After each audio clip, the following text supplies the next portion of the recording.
welcome back to the 509. Hey, it's been a little while since I made a knife video, but I got this knife a little while back, and I wanted to share it with you. Probably, I don't know, maybe a couple months ago I got this, but I wasn't quite ready. I was doing some sheet metal videos and stuff for this same channel, but anyways, I ordered this. I got this off of the Bark River Boys, and I got it from a fellow collector there. And this is I bought a sheath for it from the knife shop over here in Foley, Alabama. And I just wound up buying this Victorinox because it fitted fairly well. But the only issues I have with this is it's a little bit fat. It's a little kind of spring-loaded, see it? Not too bad. It just kind of makes my shirt poke out on the side a little bit. I don't know if I'm being too picky or not. But anyways, it fits fairly well. So I bought that so I could try it before I bought it. But anyways, I got me a Gunny folder. Check it out.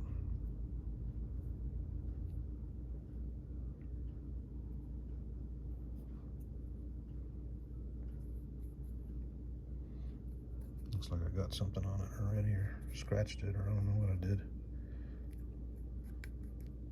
Let's see.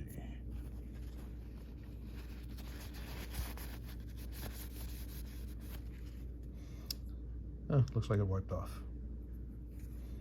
Anyways, yeah, the Gunny folder in blue and black G10. I think it looks really good. My favorite color is blue, so I got a lot of knives in blue. But, oops. This is in CPM magnacut. Can you see that okay? There you go. Yeah, it's got the blue and black G10 scale side, and then on the other side is the blue anodized titanium frame lock. But we'll get into those details here in just a second. Stand by. All right, so let's go over the specs on this real quick. The overall length on this is 8 inches. The blade length is right at 3.38 inches, so it's a little under 3.5 inches. You see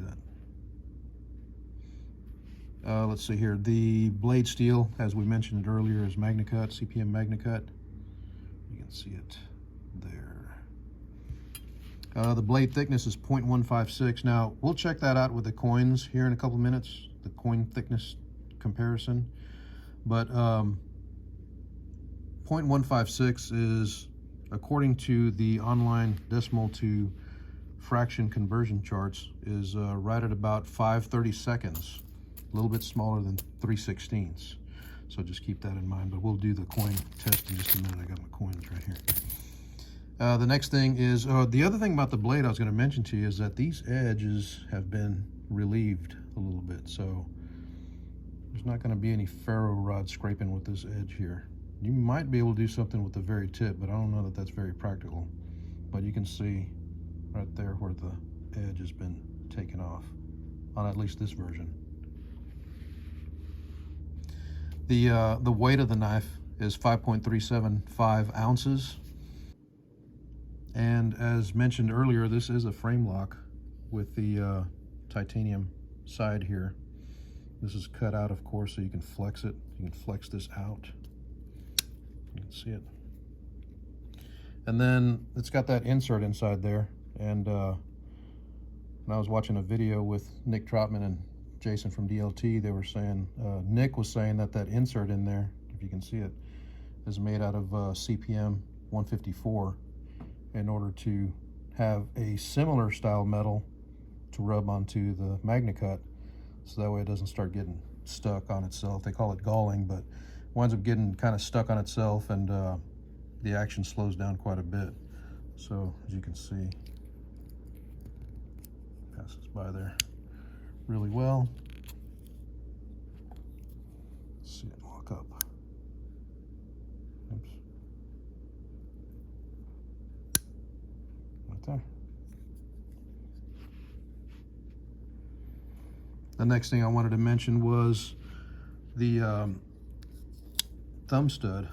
The original versions, I believe, came out, from what they were saying, came out with a thumb stud, but there's just not enough kind of groove or relief in there for you to get to that thumb stud real well. So they wound up changing it to this thumb disc. So it's got a little torque screw on there holding it down, and that works really well. I like that. I like that disc a lot. Now, can you flick it? Ugh, I'm not very good at it. But yeah, you can flick it open pretty well. Might need to oil it a little bit. There you go.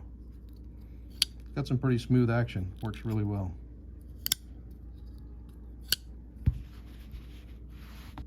Now, when I bought this, I failed to realize, call me lackadaisical, I was caught up in the moment or whatever, but I saw this and I was like, oh man, I have to have it. But I didn't realize that they don't have pocket clips on them. Now, I would love to carry this around in my pocket.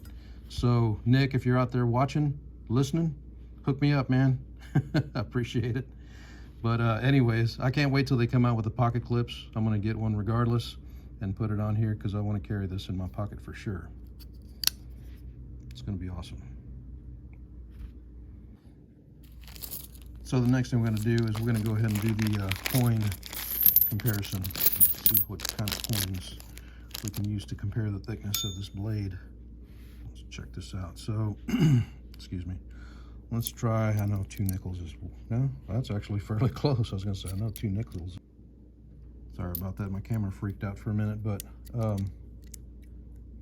2 nickels is really close to the thickness of this blade. Can you see that? Let's see if I can get you a good angle on it. That's real close. Let's try maybe a couple of quarters. No, a couple of quarters are a little too thin. The nickels seem to be doing the trick. Let's see, what else do we have? Maybe 3 dimes. I can't get them lined up real well. That's pretty close as well. About 3 dimes. Pennies. Let's try 3 pennies together. That's really close right there. 3 pennies. Yeah, that way it'll give you an idea of the size of it if you don't have any calipers or something like that. The last thing I wanted to talk about was the fit and feel of this. You know, as you know, the Bravos all have that Coke bottle shape, and this one does as well. It's even got the Coke bottle shape on the titanium as well. That's a lot of machine work. Titanium is tough to machine. But yeah, so you can see how it's evenly made with the Coke bottle shape on each side. It's got the contours here for your fingers, which is great. Fits really good in the hand. I really like it. Fits my hand real well. I'm 5'7" and I wear size large gloves. So for me, it fits real well.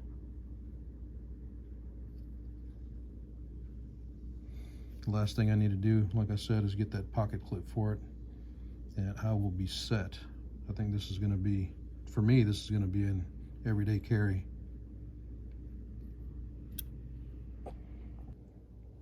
All right, y'all, so that's it. Thanks for stopping by. I appreciate y'all taking the time to watch my video. Try to see if I can get some more knife videos out here pretty soon. I got a couple other knives I wanted to do some reviews on. And if y'all are into sheet metal stuff at all, watch some other videos that I have on the channel. There's also a lot of other knife videos as well. Just go to the channel and check it out. Don't forget to give me a thumbs up and subscribe. Maybe share this channel with friends and family, and I would greatly appreciate it. So we'll see you back here at the 509. Take care.